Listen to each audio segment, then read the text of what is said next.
सेवण में Sindh United party तरफां सिंध जे लखें एकड़ ज़मीननि ते वालार कब्ज़े ऐं वफ़ाक़ी हवाले करण ख़िलाफ़ मरकज़ी सदर तालके सदर मोहम्मद नवाज़ रिंद असगर सोलंगी मोहम्मद खान सोलंगी जी अॻवानी में SUP कारकुननि तालके ऑफिस खां पुरमन एहतजाजी रैली कढी प्रेस क्लब अॻियां एहतजाजी मुज़ाहिरो करे सख़्त नारेबाज़ी कई। एहतजाजी रैली में सिंध यूनाइटेड पार्टी जे अॻवाननि मीडिया सां ॻाल्हाईंदे चयो त सिंध जे लखें एकड़ ज़मीननि जी कारपोरेट फार्मिंग वसीले कब्ज़े ग़ैर क़ानूनी अलाटमेंट PDM गवर्नमेंट जो फ़ैसिलो हुओ, जंहिं ते निगरान गवर्नमेंट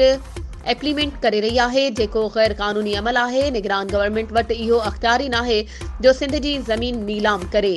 असां मुतालबो कयूं था पाकिस्तान जे आला इदारनि खां त सिंध जी ज़मीननि ते ग़ैर क़ानूनी कब्ज़ा ख़त्म करे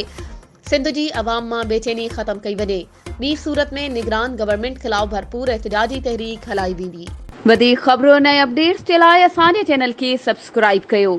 ऐं हा बेल आइकन खे प्रेस करणु न विसारिजो त जीअं असांजी हर नई अचण वारी वीडियो तव्हां ताईं पहुची